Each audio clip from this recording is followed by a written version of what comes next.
speaker is Elliott Ridgway. Elliott Ridgway is an indie game developer based in Tulsa, Oklahoma, and has released 3 games on Steam: Shapeshift Dawn, an episodic side-scroller with a 3D pre-rendered art; The Idiot's Tale, a 2D point-and-click adventure game; and Firefight, a retro arcade game.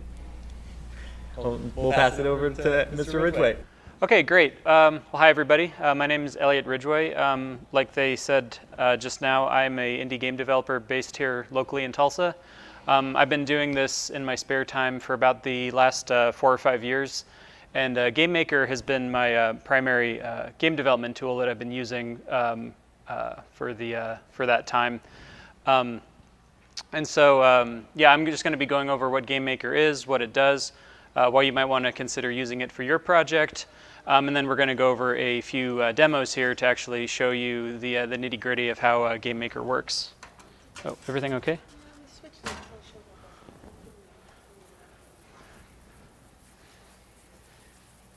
Do you need me to pause or start over or anything like that? Okay. Okay, so I guess by show of hands, how many of you have heard of GameMaker or GameMaker Studio? 1, 2, 3. Okay, so most people have heard of it. I think it's gaining popularity. I think that for a long time, Unity and Unreal were kind of the 2 big heavy hitters for game development engines, but I think GameMaker is gaining popularity.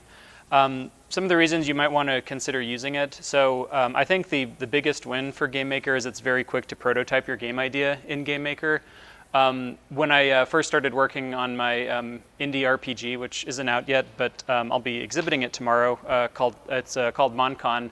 I started working on this about 5 years ago, and I had kind of narrowed my choices down to 2 possible game engines, either Unity or GameMaker.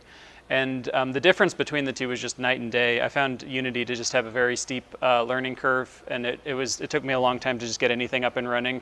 Whereas GameMaker, by contrast, everything just kind of clicked together really quickly for me. So I would say that if you have never developed games before, GameMaker is a great tool to use if you're a beginner. It's not hard to get started. There are lots of tutorials, lots of resources. The interface is really intuitive. But it's also very flexible in that it scales all the way up to doing extremely advanced games. And so I'll get into some of the advanced features a little bit later on in this slide. GameMaker exports to most things. So primarily it's a game development engine for computers. So you got Windows, Mac, and Linux. It can also export to the web, so you can have it playing in a web browser. You can export to mobile, so Android, iOS, that sort of thing. And also consoles. So there are some licensing restrictions around consoles, but it can export to everything: Xbox, PlayStation, and Switch. If you're not a programmer, not to worry. GameMaker has got a way of putting game logic together, which they call drag and drop or D&D. It's kind of like Scratch. If you've ever used Scratch, it's just you're dragging blocks together to create the logic for your game. Alternately, if you are a programmer, GameMaker has its own programming language called GML, which is probably most similar to C or JavaScript or C++, one of those languages, but it's not hard to pick up. And to that end, I'm going to nerd out a little bit here because my background is computer science. GameMaker does have a lot of the nice features that you would expect from a modern programming language. So all of the data structures that you'd be familiar with as a programmer are represented. You've got arrays, lists, queues, maps, stacks. All of those are available for you to use. Object inheritance. So this is really useful for if you have a game where you want an object in your game to behave a certain way, but then you've got some other object that you want to behave similarly, but a little bit different. You can inherit most of the logic from that first object. And this is kind of a common feature of most programming languages, is object inheritance. Functions were added recently, and so this is really nice because you can encapsulate a little bit of game logic and put it in a place where it's shared amongst several objects and subroutines within your game. So you don't have to keep writing the same piece of code over and over. You can just put it in a function, store it off to the side, and then you've got it. You write it once, and then you never have to write it again. And then GameMaker also has got some game-friendly loop features. So there's a keyword in GameMaker called with that is kind of unique to GameMaker. I guess they've got with in Python, but it has a slightly different meaning in GameMaker. So with allows you to iterate over all of the objects in your game and do it very quickly. So there's some game-specific features of GML that are really nice. For animation, you've got a lot of different options at your disposal. So GameMaker supports traditional sprite animation. So this would be most common for like 2D pixel art games or something like that. You can do just traditional frame-by-frame animation. You can also do skeleton animation in GameMaker. So this would be more like if you remember old Flash cartoons, where everything was controlled by a skeleton, and the characters just kind of like moving around like this. You can do that in GameMaker as well. Curves were added recently, so if you want something to happen on a smooth animation curve with some handlebar, I'm not sure if you all are familiar with that, like in animation editors, you can do like a curve and you can control like where the curve goes with some handlebars. GameMaker can do that too. And it just kind of goes on and on. They're adding new features all the time. So you got particle systems, so you can do things like fire and rain and smoke and stuff like that. Layer effects was something they just added within the last couple of months. So you can have a layer in your game that you could apply, like say, an underwater effect to, and it's just like a one-button thing. And now you've got this like kind of ripply effect to show that you're underwater, something like that. Technically, it does support 3D as well, and I would say this is one of the limitations of GameMaker. So if you're interested in making a 3D game, I would maybe you should probably consider using a different engine, because what you're essentially doing in GameMaker is you're drawing surfaces onto vertexes one at a time. So while yes, it technically does support 3D, you're going to be doing everything by hand. And maybe that's what you want to do, but just be warned that it's not a fully fledged 3D engine. Unity or Unreal. Shaders are really useful, and if you've been in game programming or graphics, you're probably familiar with GLSL. This is essentially just code that runs on the graphics card of your computer, and it runs really fast. So you can do really complex graphics effects for little to no cost. Steam integration, that one's really useful too. So it's really easy to integrate your GameMaker games with Steam, so things like Steam achievements, cloud saves to the Steam cloud, controller support, that sort of thing. When you get stuck in GameMaker, GameMaker has got really great, first of all, documentation. So if you're coding along and you come to something that you don't really know how a function works, or you're not really sure what to do next, the manual is your best friend there. And the debugging tools are really nice and really sophisticated. So it's pretty similar to what you would experience in another integrated development tool like Eclipse or VS Code. Basically, you can go through your game logic and set breakpoints for where you think that the game might be misbehaving, and you can actually stop the game. You can inspect all the variables, and you can inspect the game state as you're testing your game out. So a lot of really nice features. And GameMaker is free.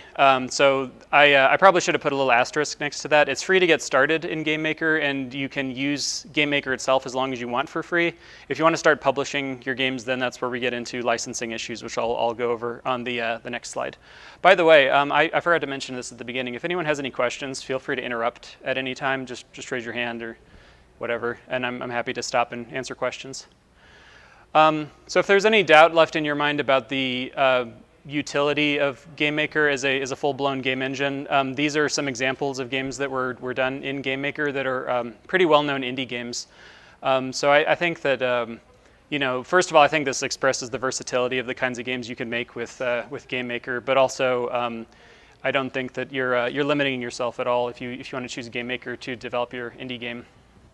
So I'm going to talk about the downsides of GameMaker here really quick, and then we're going to get into the demos. So like I said earlier, GameMaker is kind of limited on what it can do for 3D support. Basically, you're just going to be doing everything by hand. If that is not your bag, maybe you should consider using something like Unity or Unreal or Godot or something like that. The licensing can be expensive. So at the base, just to put your game on computers, it's not so bad. So it's $5 a month for a GameMaker license. To release on for the web or for mobile, that license is slightly more expensive. And then to do console releases, say Switch or Xbox or what have you, it's $80 a month. So it's a little bit price heavy if your goal is to put your game on the Switch or something like that. So you probably want to have some kind of revenue plan in place before you sign up for an $80 a month license for your games. Okay, cool. So if there are no questions right now, I'm just going to jump over into the demo for GameMaker here. All right, so this is GameMaker. Hopefully the font size will be okay for everybody. I don't know how to make the font bigger, but this is basically what GameMaker looks like when you first open it up. So I'm just going to go over the real estate on the screen here really quickly, and then we're going to get into the demo itself. So this big black area, it's actually dark green, but you can't really see it on this screen. The big black area is your workspace. And like the name implies, this is where you're going to be doing all your work in GameMaker. So sprite editing, writing scripts, importing music files, all of that is kind of done in the workspace and these little floating consoles that GameMaker creates for you to do work in sort of context-specific ways. Along the right side here, we have the asset browser, and this is where all of your game resources go. All of these folders are fully customizable. This is the default that's given to you when you create a new GameMaker project. So you have a folder for animation curves, fonts, objects, sprites, tile sets. So if you don't like that arrangement, you can make your own, which is nice. And then along the bottom here, we have this dock that has a couple of tabbed views. So what we're looking at here is the console. So if you've used a tool like Eclipse or Visual Studio before, you're probably familiar with the console. Most of the time, if your game is running great, you're not going to pay any attention to this. This is just kind of engine output while GameMaker is running. If your game crashes, this would be where the error message would go. So you can start there and then kind of work your way backwards to what went wrong. And then there's some other useful options up here in the top menus that I'll dive into a little bit in a second. So rather than starting completely from scratch and building up a game out of nothing, I thought that it would be more illustrative to start with a couple of started game projects and show you guys how we can add to those games. So I have it's a twofold demo. There's two different little miniature games we're going to be working with here. So this is the first one. This is like your classic arcade space. Whoops. This is like your classic arcade space shooter. Right now, nothing is going to happen if we just leave it sitting here.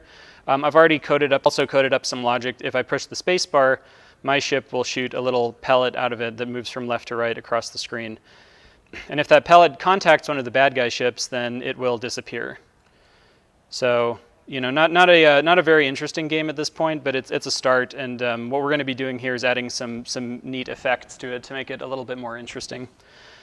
And then the second of my two demos here today is more of a Mario side-scroller type of game. So here, all I've done is I've coded up the logic to have my Mario clone guy walk left and right on the screen, and I can also make him jump. So I can have him jump across this chasm. This level looks pretty boring right now. All we have are these white squares that are the collision tiles that he collides with. And so what this demo is going to illustrate is how to make this look a little bit nicer with tile sets.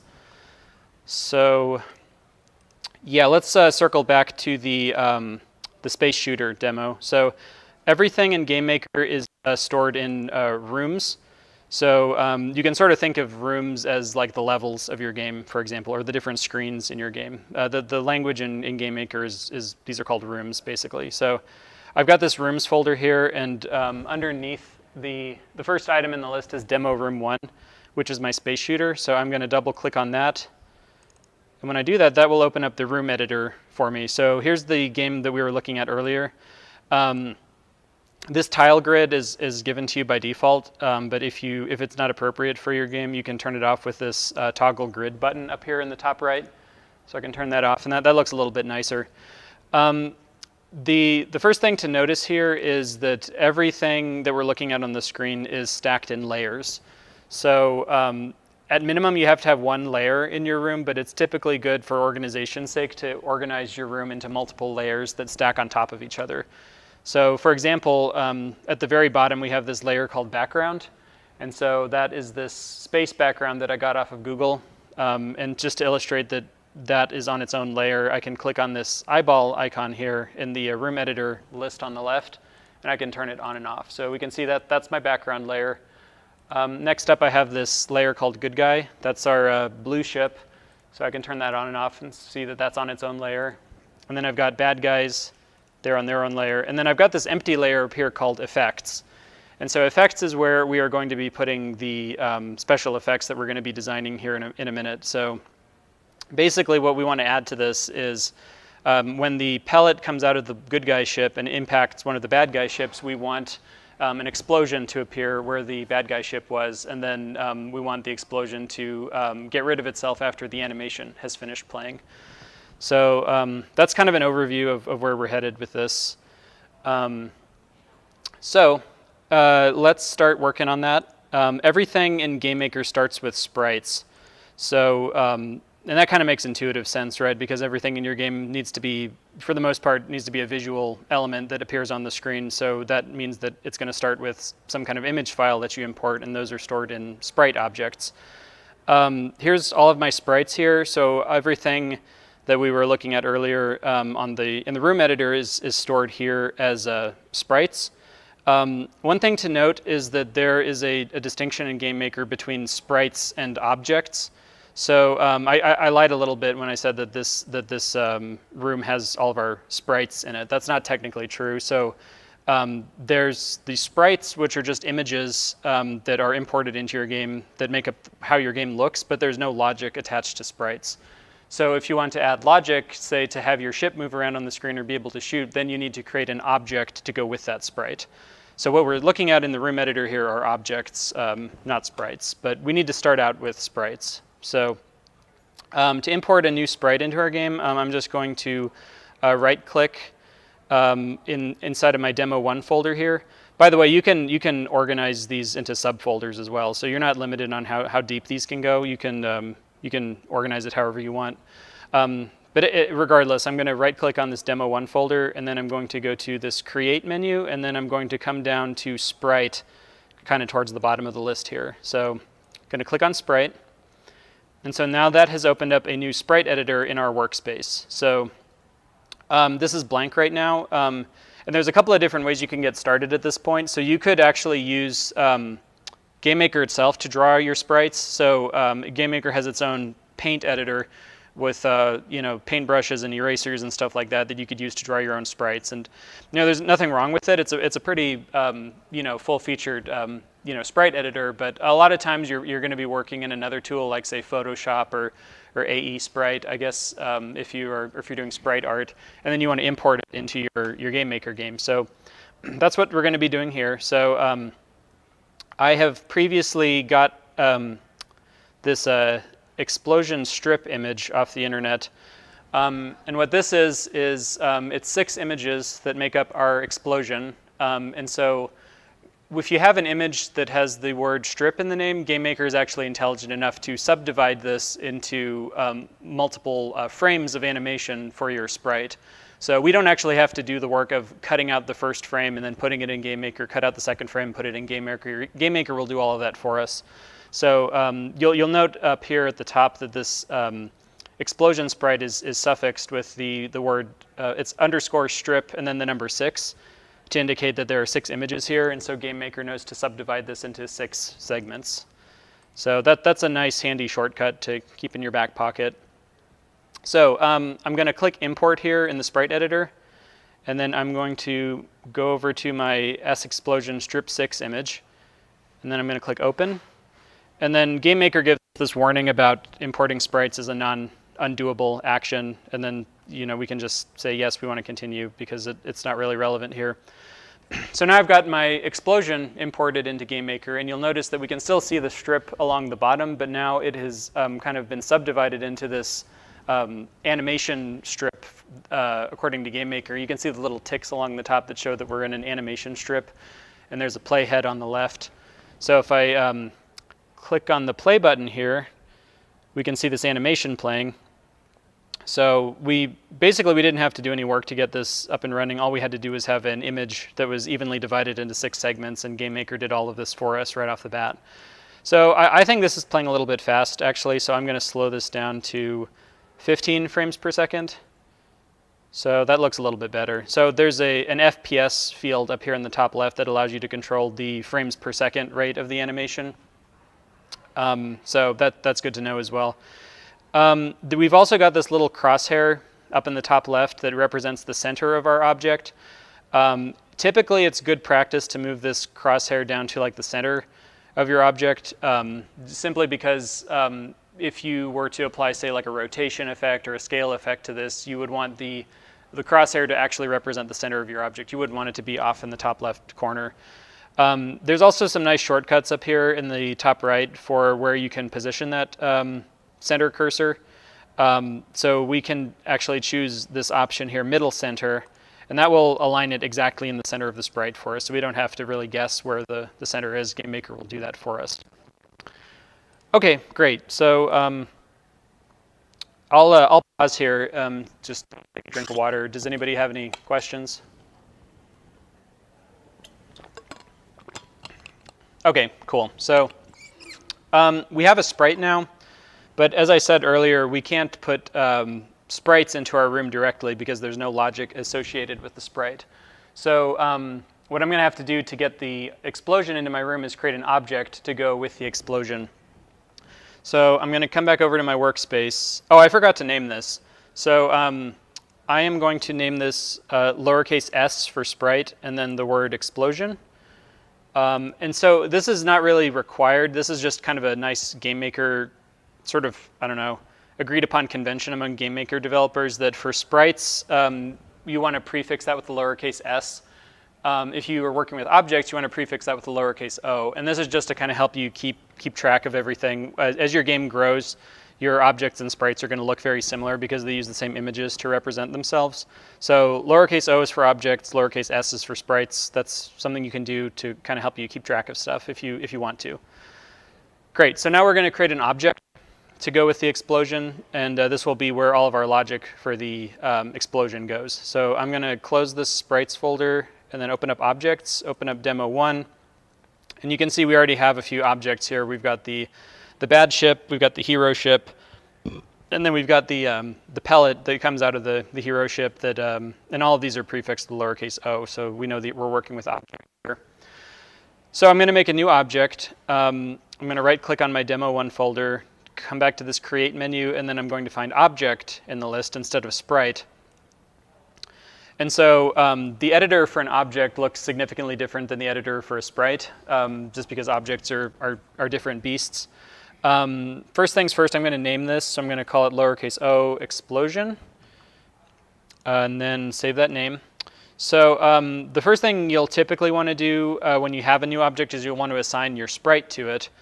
You can see this little area on the left here that says sprite at the top. This is where we set the sprite for the object. So right now it's set to no sprite. So if I put this object in my room, nothing would get drawn.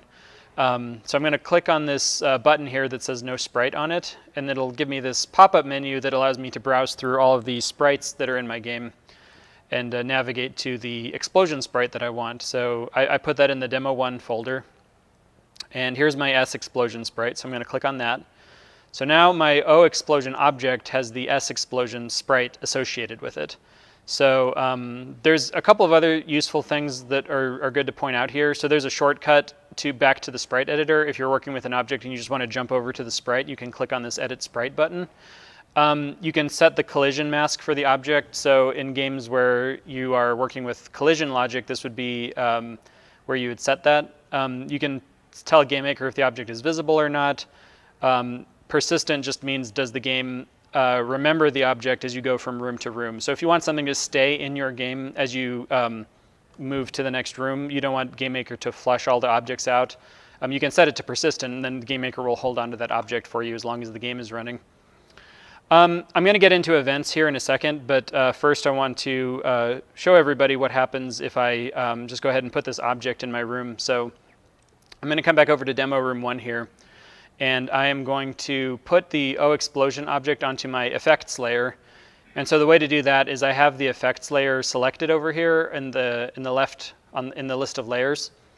And so to put a new object in the room, all you have to do is left click and hold over here in the asset browser, and then drag it over to your room, and then let go wherever you want the object to go. So I'm going to do that. So now you can see that there is an explosion object in my room. And then also we have this nice list on the left of everything that's on the layer, so we can see that there is indeed an O explosion object on my effects layer. So if I play this right now, we can see how the object is going to behave, and we'll see right away that this isn't quite what we want yet. So the object is going to just sit in the center of the room and just keep exploding. So that is kind of interesting, but not really what we're going for. What we actually want this to do is we want the explosion to only appear next to the red ships when a pellet impacts the red ships. And then we don't want the explosion animation to keep looping over and over. We actually want it to disappear as soon as the animation has finished playing. So for both of those tasks, we're going to get into some scripting logic for that. So I'm just going to go ahead and delete this. And now we're going to do a little bit of coding here. So I apologize if you don't have any programming background. I'll try to keep it simple and to explain everything that I'm doing as I go along. So everything in GameMaker is driven by events.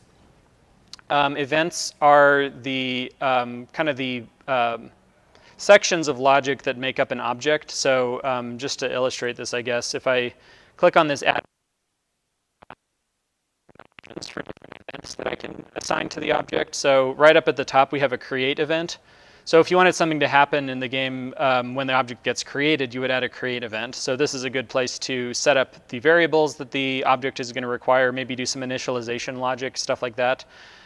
Destroy is kind of the corollary to create. So if you want something to happen when the object gets destroyed, you would put it in the destroy event. The step event is where you're going to be doing most of your logic in GameMaker. So step refers to every update of the game loop, a step event is going to occur. So the way video games generally work is that everything is run by a massive loop called the game loop. And so each time that loop updates, the game is refreshing what state everything is in. Did the player move? Did enemies die? Things like that. So GameMaker allows you to insert logic that happens on every single step by using this step event. And then there's a whole bunch of other ones here. For the purposes of our demo, I'm going to come down to this other menu, and then I'm going to come down to this option that's kind of tucked away here called animation end. So what animation end does is this, it pretty much does what the name implies. Something is going to happen when the animation completes. So we have our 6-frame animation here. And then when it gets to that 6th frame and then gets ready to loop back to the first one, it's going to fire off an animation end event and say, hey, I'm ready to do something with this object. What do you want me to do? And so we're going to start putting our logic for what we want to have happen here in this code editor that's taking up the bulk of the right side of the workspace. So this is just a regular old code editor. So it's you can type in here. You have syntax highlighting and error markup and stuff like that. So GameMaker will tell you if you've typed something that it doesn't recognize. It'll put a little red line next to it to show you, hey, this is not going to compile. So like I mentioned earlier, we want the explosion to get rid of itself when the animation has finished playing.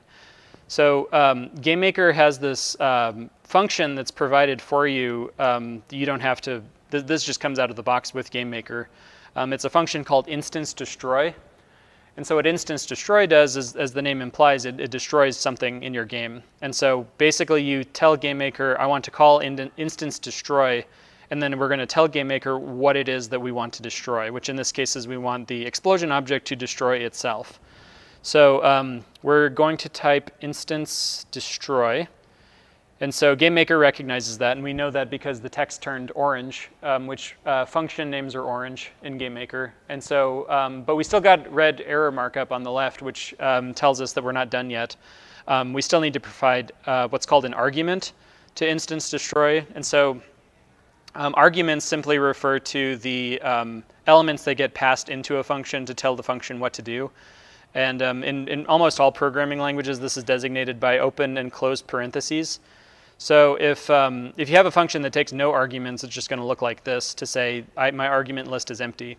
But in the case of GameMaker, we want to, in the case of this function, we want to pass in a single argument that allows the object to refer to itself. So the conventional way to do that in GameMaker to have an object refer to itself is you type self.id. And there's a couple of different things that are colored differently. So red refers to sort of concrete concepts in GameMaker, I guess you'd say. So things like recognized keywords and stuff like that.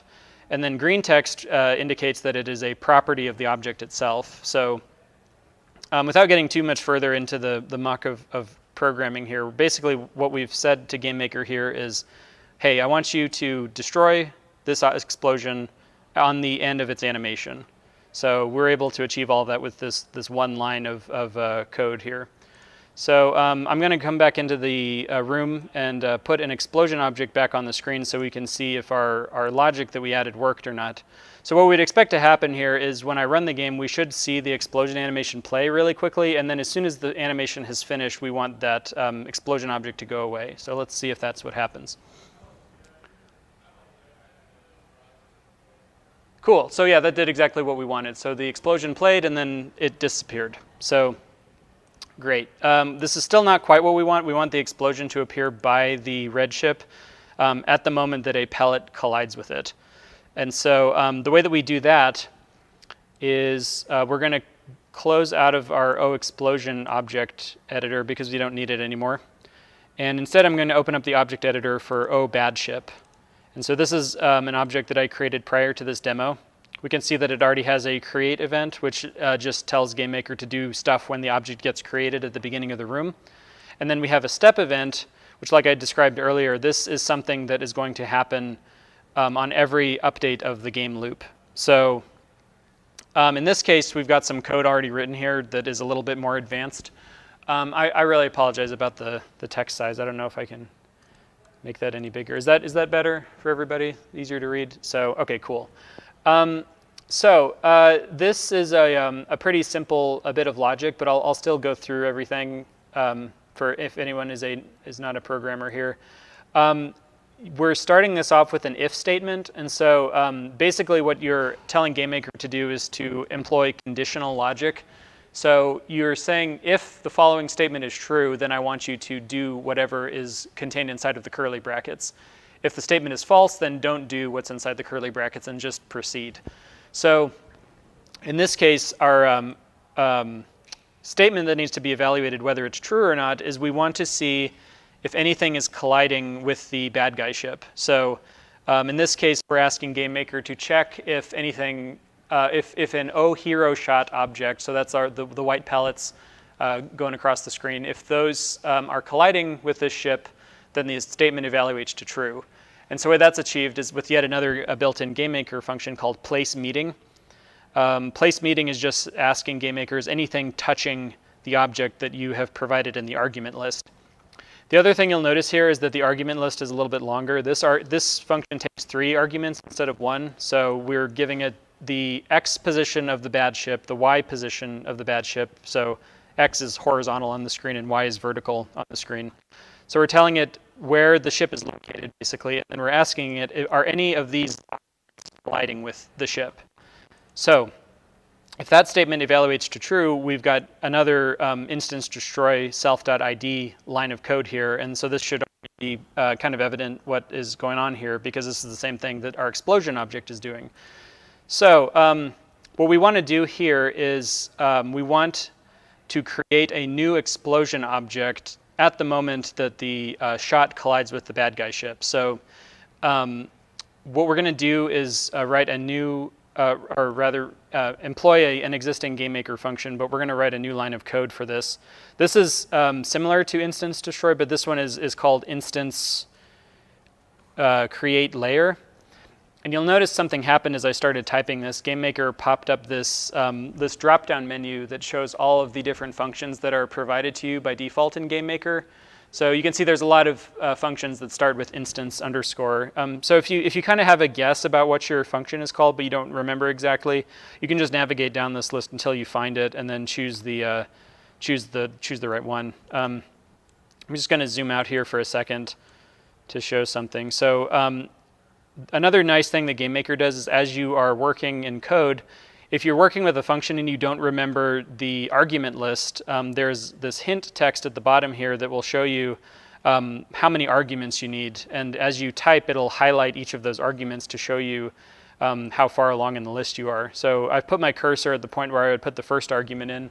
and you can kind of see that everything else in the list dithered out. And so as I continue to type, it'll highlight those and show me, okay, now you're on the second argument, now you're on the third argument.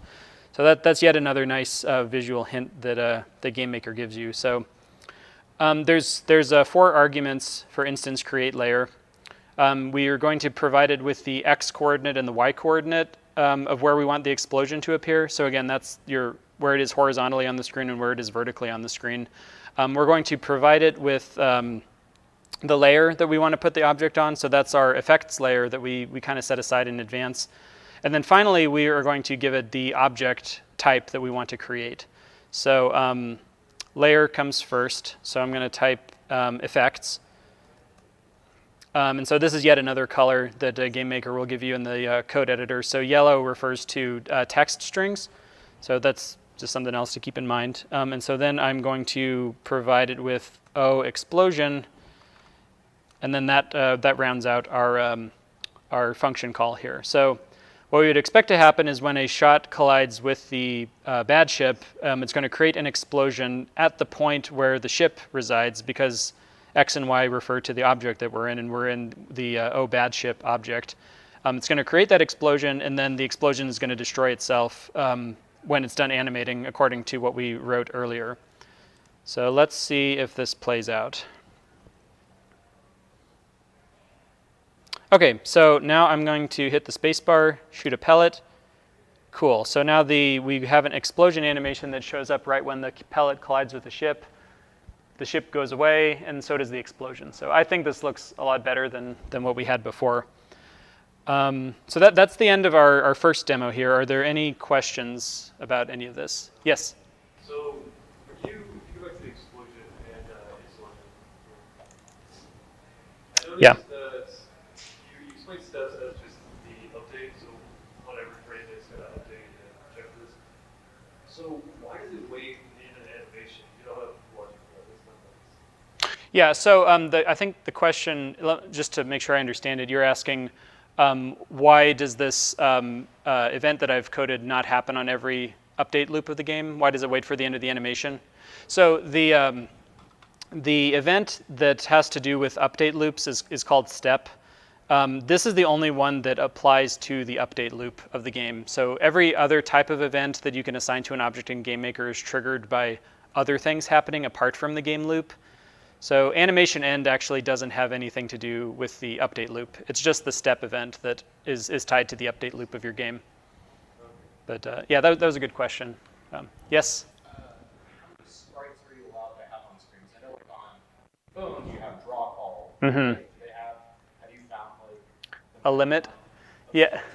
Well, so I know there are theoretical limits. There is a debugger in GameMaker that will show you how much memory you're using at any given time, and it's divided up into there's the amount of has to run and keep the frame rate up to keep it running, 60 frames per second or whatever. And then if you go beyond that line, then you're going to start losing frames. And then the bar that is showing you how much memory you're using, I think it turns to yellow. And then if you go beyond the yellow section, then that means you've run out of memory. So it's not really that there is a set number of how many sprites you can have on the screen. It's more, it just kind of depends on how you're managing your memory and how much you're doing on every step of the game. Actually, recently, GameMaker did add some sprite compression to their feature set. So you have different options for how you want to compress your images when you ship the game out. And there are obviously trade-offs for that, for loading time versus in-memory space. So cool. Any other questions? How am I doing on time? It's 1:38. Do I have to be done 15 till? Or? Yeah. Okay. All right. So I'll. so you can actually just say instance underscore destroy itself to destroy object. No need for the ID instance destroyed on its own. Also will destroy the object. Okay. Cool. I don't know if they changed that back. Recently, GameMaker changed how self is referred to. So if you had instance destroy self without the .id at the end, it wouldn't work. You'd get into an ambiguous state where it wasn't really sure which object to destroy in some rare situations. So at least last I looked into it, self.id is like extra insurance to make sure that you get the right object when you tell it to instance destroy. But I actually, that was something that changed a few years ago, and so I haven't looked into if they've switched it back so you can just simply refer to instance destroy self. So cool. Yeah, great questions, everybody. Okay, so I've got about 5 minutes left here, so I'm going to pick up the pace a little bit. We're going to take a look at the second demo room and look at our Mario game. And I'm just going to give everybody a quick overview of how you import tiles into your game and how you might want to decorate your room with tiles. So we've got this grid here in the background already set up for us, and so everything is divided up into 32 by 32 squares. The basic way that a game like Mario, for example, is drawn is that everything is made up of little sub-images called tiles, and those are repeated across the screen. And this is a great way to save on memory as your game is running, so you don't have to draw a unique sprite for every single brick, every single piece of grass. You can actually take a common image of a brick or a common image of grass and then just duplicate it however you want along your room. So I've previously created this tile set. So this is kind of a collage of different tiles that we could use in our game. These are all, I believe they're 64 by 64 squares. So you can see, like, starting up in the top left and moving along to the right, you can see I've got like an X brick, some grass, some dirt, a happy tree. These are all sub-images that we can import into GameMaker, and then we can take out the individual squares and start to draw out the background of our room. So like with everything in GameMaker, this starts with sprites. So I'm going to create a sprite for my tile set, create sprite, and then I'm going to import that image that we were looking at earlier. So now I've got that in my game as a sprite. Now the problem is I can't do anything with it, right? GameMaker is just looking at this as a single large image. It doesn't understand that we need to subdivide this. So what I'm going to do instead, or rather not instead, what I'm going to do next is after importing the sprite, I'm going to create a tile set to go with the sprite. So this is kind of similar to how we made sprites and then objects in the first demo. Now we're going from sprites to tile sets. So in the tile sets folder, I'm going to go to create and then go to tile set. And so this is yet another type of editor. This is specifically for tiles. So I'm going to assign a sprite to my tile set. So this is kind of the same process as we did with objects. So I'm going to come into the sprites folder, demo 2, and then I'm going to import my tile set sprite that I imported previously. And so right off the bat, you'll notice that that it put this grid on top of our image, and the divisions are actually finer than we need them to be. By default, it'll give you 16 by 16 tiles, and this is too much for us. So I'm just going to change this in the tile width and the tile height fields here on the right to from 16 to 64 in both cases. And so you can see now the grid aligns perfectly with the images that we have in our tile set. Cool, so now we've got a tile set here, and so now the last step is to start putting this into our room. So typically you're going to put tiles on their own layer, so we need to create a new layer for this. And actually tiles are a special case, so they get their own unique type of layer where you're not allowed to put objects, but you are allowed to draw tiles. So that's designated by this create new tile layer button here. It looks kind of like a sideways square. So I'm going to click on that. Now I've got a new tile layer, and I need to assign a tile set to it. So this would be where we assign the tile set that we just created, not the sprite, but the tile set. Click on that. And so now it's opened up this new side editor for adding. This allows us to actually add the tiles to our room. And so this is where you can start to have some fun with tiles. This is where you can be a little bit more creative. So I've selected this X brick here on in the second from the left at the top, and then I'm just going to move my mouse out here, and we can see that there's this X brick that's following my mouse around. And so as soon as I left click and hold and start dragging on the screen, I can start drawing tiles for my game. And like I said, this is where you can kind of get creative with it. You can just kind of use your eye and see like what looks good. Like maybe we need a few blades of grass here. You know, maybe there's some more over here. You know, we need some dirt down here, for example. It's kind of just up to you how you want this to look. Yeah, so that is kind of a crash course on tiles. Sorry I ran through that kind of quickly. I kind of fell behind there. So are there any questions here in the last 15 minutes of the demo? Or is there anything else you're curious about? Can GameMaker do X, for example? Yes?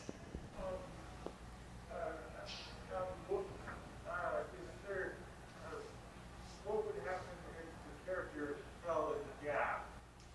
If he falls in the gap, so I previously put in some gravity logic into this game. So when he's not colliding with a collision tile, which is those white squares that are now hidden behind our nice tile set. Whoops. He's programmed to respond to gravity. So as soon as he steps off this ledge, he's going to fall off the screen. And you'll notice that nothing happened after he fell off the screen here. This would be an area where you need to implement some more logic to tell the game what to do when he falls off the screen.